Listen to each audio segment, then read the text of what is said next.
History of Guelph, multiple paragraphs. Galt's trip from Galt to Guelph proved to be particularly unpleasant. Galt had remained behind the main party, and no sooner had he and Tiger Dunlop, his warden of the forest, set out than they missed the blazed track and became lost in the forest. Galt described their situation as follows.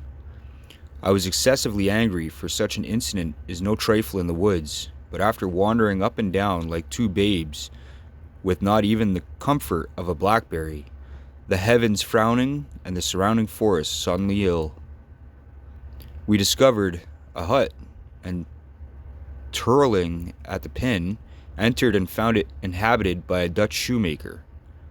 We made him understand our lost condition, and induced him to set us on the right path.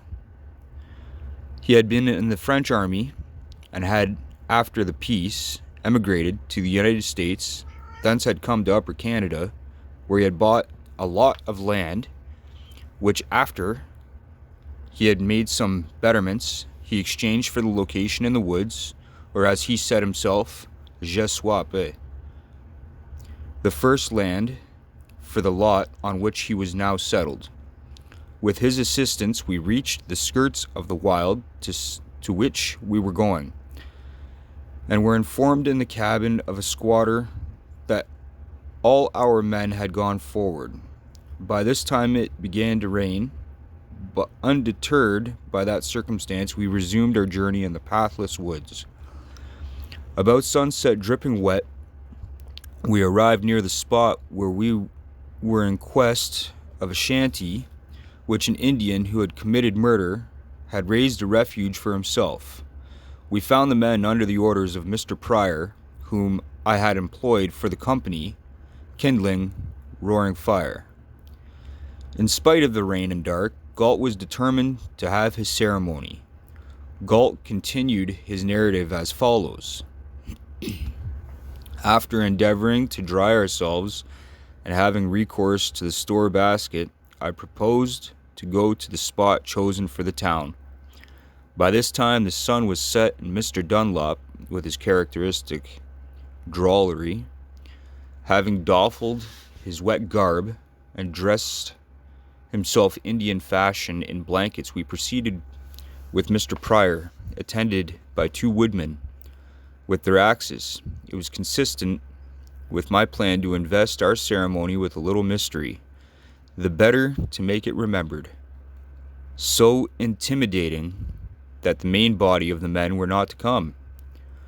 We walked to the brow of the neighboring rising ground, and Mr. Pryor having shewn the site selected for the town, a large maple tree was chosen, on which, taking an axe from one of the woodmen, I struck the first stroke. To me, at least, the moment was impressive, and the silence of the woods that echoed to the sound was at the sigh of the solemn genius of the wilderness departing forever. The doctor followed me. Then, if I recollect correctly, Mr. Pryor and the woodman finished the work. The tree fell with a crash of accumulated thunder, as if ancient nature were alarmed at the entrance of social man into her innocent solitudes with his sorrows, his follies, and his crimes. I do not suppose that the sublimity of the occasion was unfelt by the others, for I noticed that after the tree fell, there was a funeral pause, as when the coffin is lowered into the grave. It was Tiger Dunlop who put an end to the air of solemnity,